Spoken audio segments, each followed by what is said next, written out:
Rob and Slim Show. Hey, it's Chris Van Vliet. Chris Van Vliet, four-time Emmy award-winning TV host. How are you, Chris? I'm doing great. How are you? Really good, really good. In the midst of this past year, how much of a wreck it's been. But dude, you're originally from Canada, right? And now in LA. That's right. Yeah, it's Toronto by way of many cities. So it's Toronto to Vancouver, then back to Toronto, Cleveland, Miami, Cincinnati, and I just moved to LA 4 months ago. What's been your favorite place that you've lived? I mean, I think maybe it's like a recency bias, but I think it's got to be LA right now. Like, Wow. I literally just got in from hiking, which is like, I mean, that was such an LA thing to say. I just went hiking today, but yeah, I think it's probably LA. There's just so much going on here. That's cool. That's cool. When did you first get your start in being a host? Because I've seen you've done so much. You've done a lot with wrestlers. You have an amazing YouTube channel. You've done so much over the years. Yeah. So this was my dream. Like growing up as a kid, this was my dream. And I remember being like 4 years old with a Fisher Price like tape recorder and pretending to be a radio host, and that was kind of like where it all like began. So in college, it was right out of college. I got my first internship right out of college, which turned into a job. But like for me, I had this epiphany in my senior year of college where like I had the best time in college, right? Like I was living with four of my best friends. We drank copious amounts of beer and ate lots of pizza. It was the best time ever. And I had this epiphany that when this year came to an end and I graduated, I had to like enter the quote unquote real world. And I didn't want to do that. I wanted to keep enjoying what I was doing. So My goal in that moment was to not hate my job. And that was like, that sent me down this path of like, wow. I knew I wanted to be in broadcast, but it sent me down this path of going, I'm going to try so hard right now at 22 years old to try to make this thing work. And if it doesn't work, at least I can look back and go, you know what? I tried and it didn't work, but here I am. And I'm so fortunate, so grateful that it did work out. Obviously it did work. Did you have a backup plan? Not really. If I'm being completely that. honest. And I think that's part of it, right? Is like, if you have a backup plan, you're kind of admitting to yourself that you're going to fail. You've already lost, kind of. Yeah. Exactly. So I was a communication studies major, and communication studies can mean a lot of different career paths. It can be marketing, and it can be publicity, it can be sales. And I was just like, I think broadcasting is what I want to do, and I'm going to head down that path.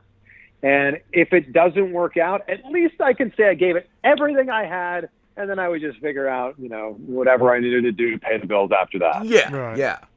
Absolutely. That's amazing. And when did you first realize that you had made it and this was going to be your permanent gig?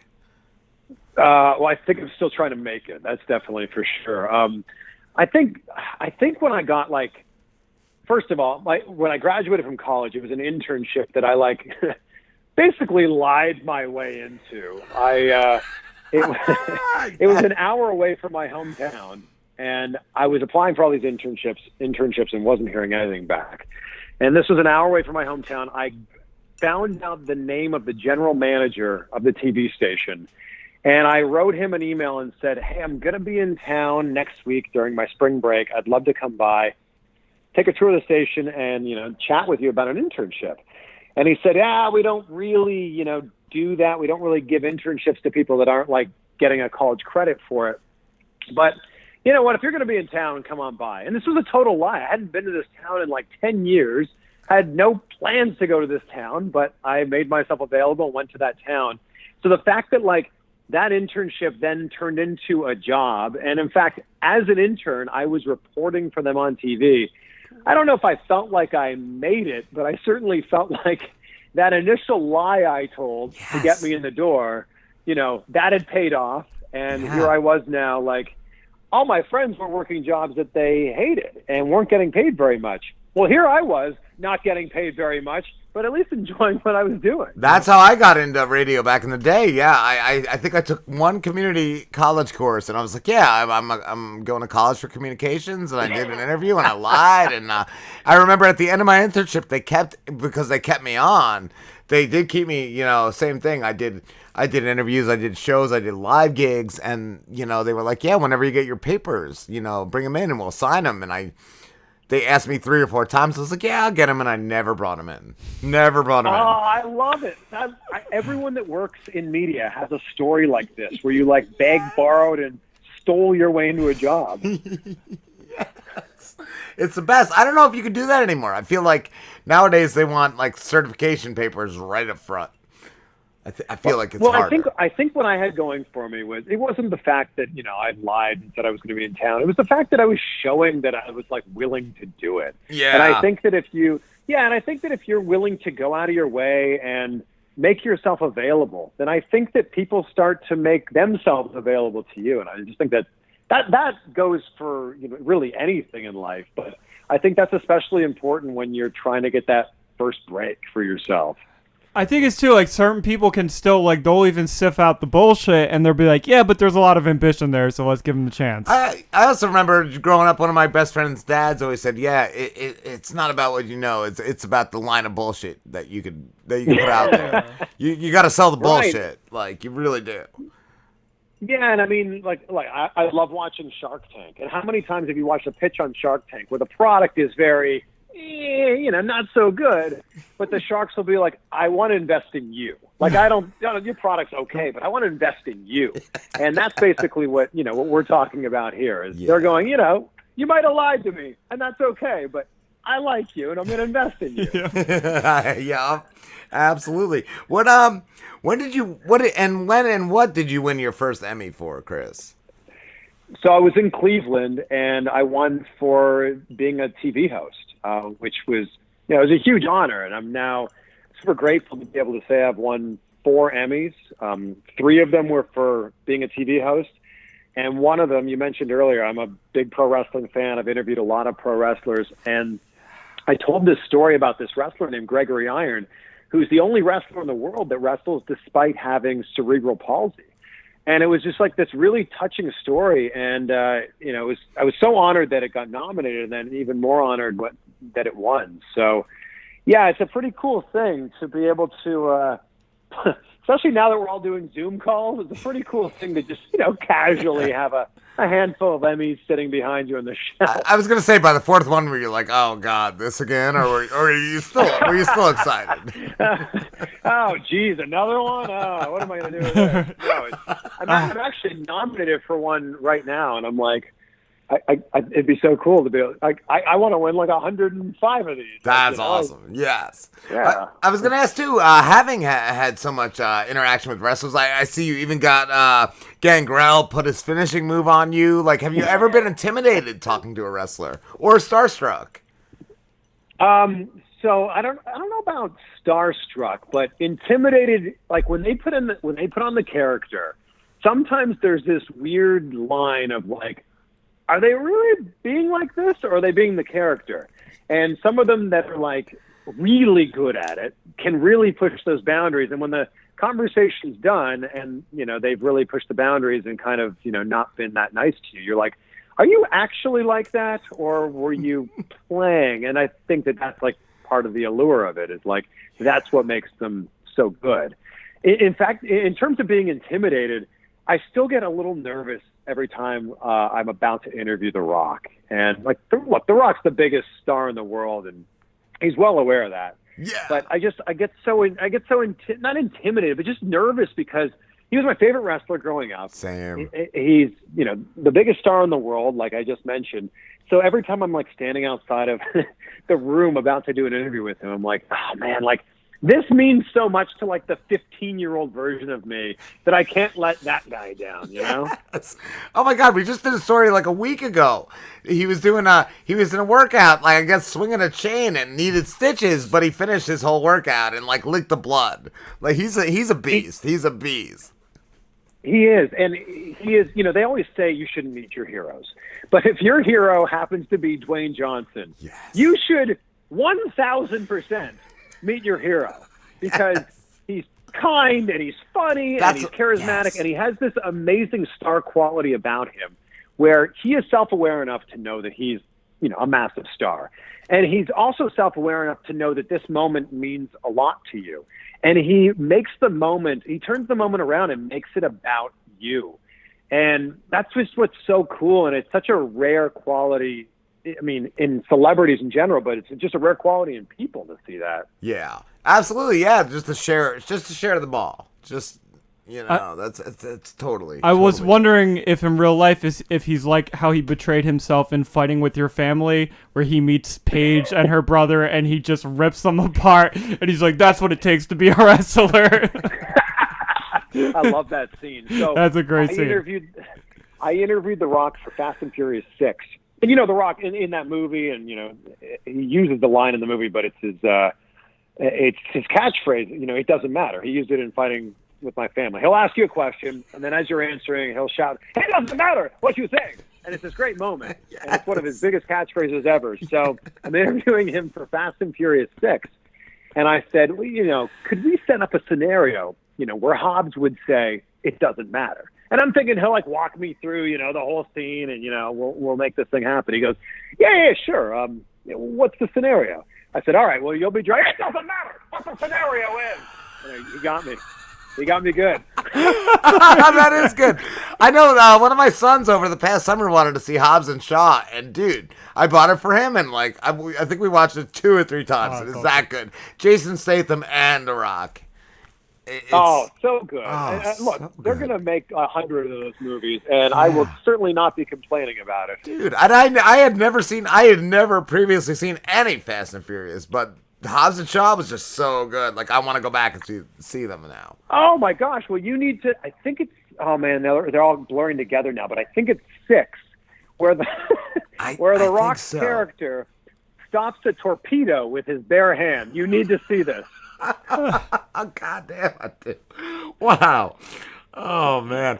It was such a good movie, and just so cool. It's so cool to see my kids that had never seen him wrestle, except for, you know, old clips. Like, just still he's still just as cool as he's ever been. Oh, it's crazy to think that there's people out there that aren't even aware that The Rock had a wrestling career. Right. And if they are, you know, they don't realize, like, you know, The Rock was, you know, our generation's Hulk Hogan. He was huge. Yes. And it's just crazy to think, oh yeah, The Rock. He's the guy from the Fast and Furious movies and San Andreas and Baywatch. He was, I guess. Like I said, I mentioned my sons are into wrestling now, and I had an old tape of the Hell in the Cell with Mick Foley and Undertaker, and they were just glued the whole time, and they're like, "Daddy, why isn't wrestling like this anymore?" And I'm like, because it's very dangerous. Like, these guys put their lives on the line.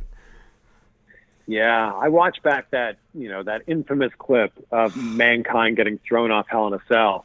And I'm like, man, if he had just gone just a few inches or a foot either way, he might have been either seriously injured or maybe even killed. Who knows? He doesn't even remember from then on in the match, and he still did like 20 more crazy things in that match, and just totally out of it. Totally out of it. It's amazing. Yeah, and I've had the pleasure of chatting with Mick Foley many times, and what's crazy is the amount of punishment he's delivered to his body and chair shots he's taken to his head. He's still the sharpest guy ever. Like, I think the first time I met him and the second time I met him were like a year apart. He remembered everything. I was like, I'm blown away by this. Wow. Yeah, no, I've heard of multiple interviews with him where, he's a really nice guy. He's a really smart guy. And, he remembers. He's just obsessed with Christmas. Yeah, and he loves the Christmas. He loves Christmas. Fan of the Christmas. There was, I think, a whole documentary. Yeah. There was a documentary, I forget what it was called, but it was about mall Santas, and Mick Foley was in it as like one of the mall Santas. No, was he seriously a mall Santa? Yes. I have to look. I'll Google it real quick for you. I had no idea. That's wild. Yes. Yeah, you'll have to check out this doc. Let me look it up for you. I remember it was about a year or two ago. Slim told me about this, and he's like, "You got to see this." Yeah, it's super cool. Super cool. I want to ask too, Chris, on your YouTube channel, you do some amazing stuff from car racing to skydiving to deep sea diving. Has anything ever scared you? I'm one of those people that looks at the things that scare me and I want to run towards them. I think that, I think a lot of people will go, oh, I'd never do that thing. I'm like, well, how do you know you wouldn't enjoy it? Well, I just know I wouldn't enjoy it. And I think my whole thing is, instead of saying you don't like something, at least try that thing. And then you can tell me, yeah, that wasn't for me. Yeah. So I just went, bungee jumping was my most recent adventure. I'm actually going to put together a full video on my YouTube channel next week about that. But yeah, I don't know. Like I had my feet hanging over the side of this bridge. It was 120 feet in the air. Below me, if the bungee cord snapped, was, a very shallow river and some very large rocks. And I was like, yeah, I'm excited. Like they were started counting down from 5 and I'm like, I'm just ready to do this thing. So I still have, other things that are on my bucket list that I want to do. Like I want to do base jumping, which seems very scary to think about. But my whole thing is if somebody else is capable of doing it, that means I can too. Cool. I one of the ones that freaked me out the most, and I think it's a recent one, is the hammering. The chiropractic hammering, dude. It's like a sledgehammer to the back of your neck with like a huge nail. Yeah, it's like kind of like medieval torture when you look at it. Yes. Yeah.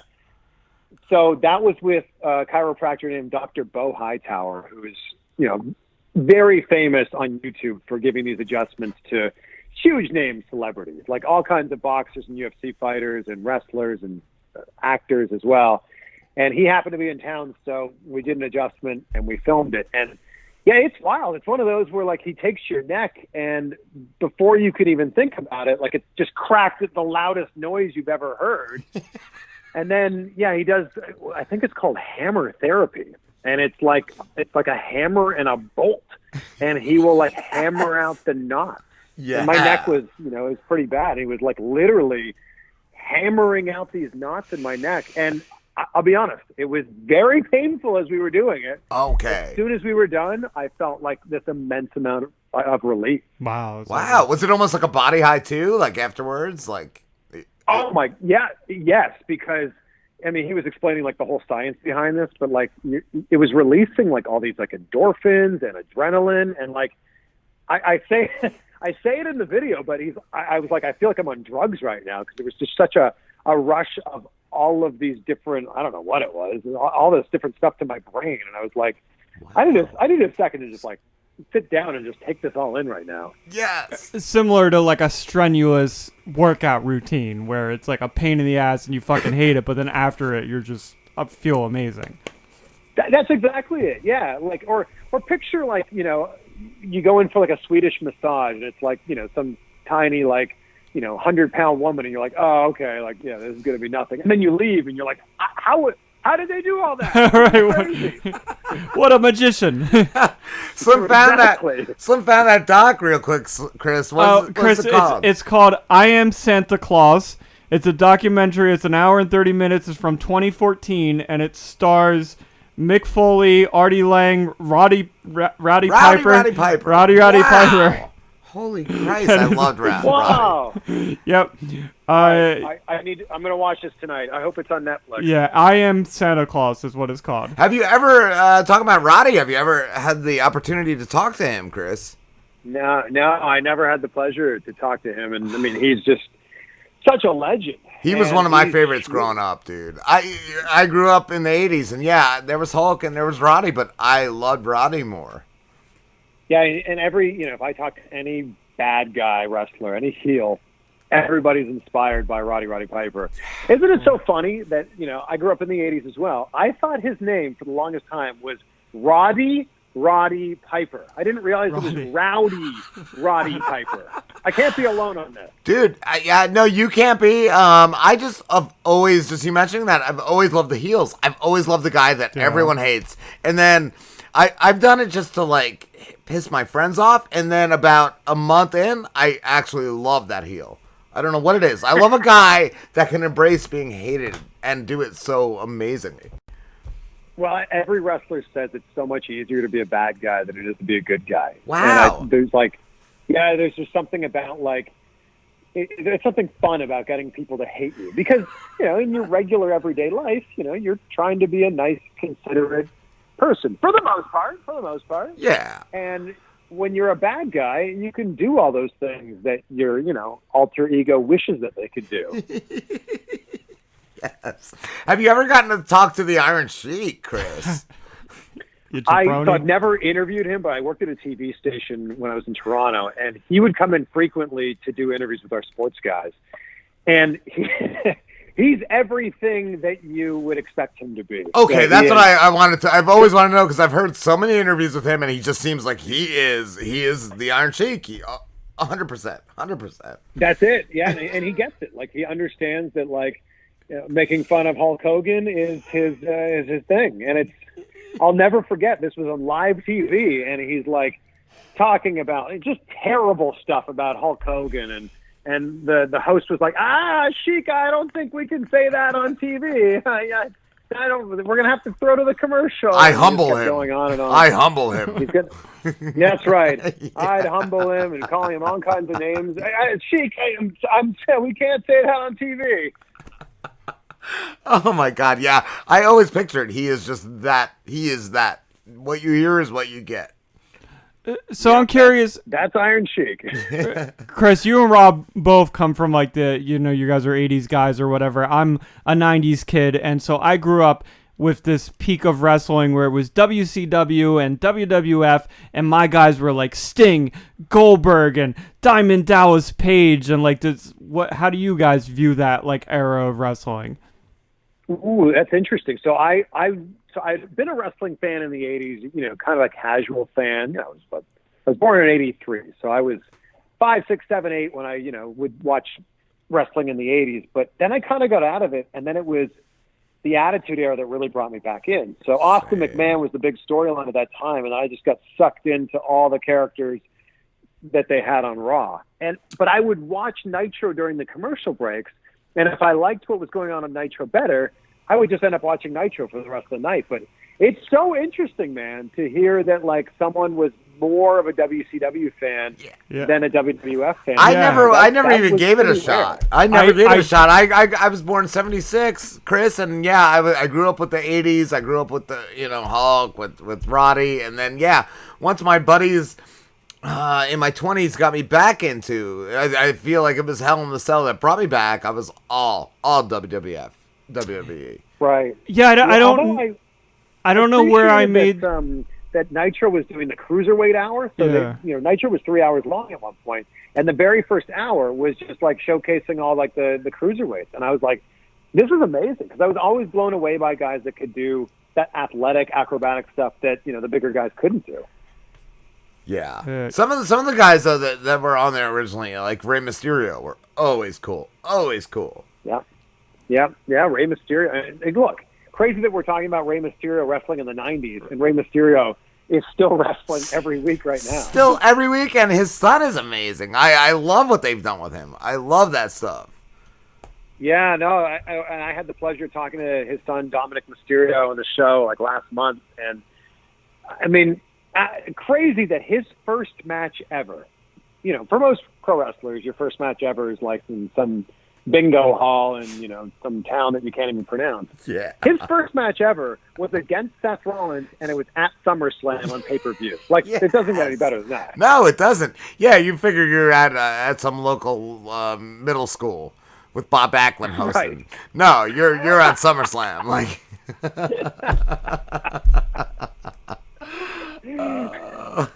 Chris, you've been such an incredible person to talk to, my friend. Where can everybody find you?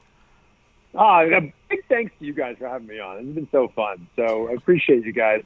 And congratulations to you guys on what you've built here. This is great. And I think that this is a testament to the era that we're living in right now, where you can create your own show and do your own things. So congratulations, you guys, on that. You can find me online. It's at Chris Van Vliet. VanVliet. That's it. And it's also the name of my podcast, The Chris Van Vliet Show. Awesome. Thank you, Chris, and thank you for just being so cool and responding. Like, I didn't even expect you to to respond when I first messaged you. You were an awesome dude. No, thank you. And like we talked like 6 weeks ago, and then I was like, "Oh, I wonder if they've forgotten about me." And sure enough, you're like, "We're still doing this?" I'm like, "Yes, Cool. absolutely." Cool. Yeah, I like to have a written schedule that I write it in. So yeah, I'm extremely anal. with Very that. well prepared. That's a good trait to have in this business. Thank you, Chris. Take care, my friend. When I'd love to do it All again right. sometime. Yeah, no, absolutely. Thanks, guys. Have a great night. You too, You too, dude. Chris. All right, guys. Later, Chris.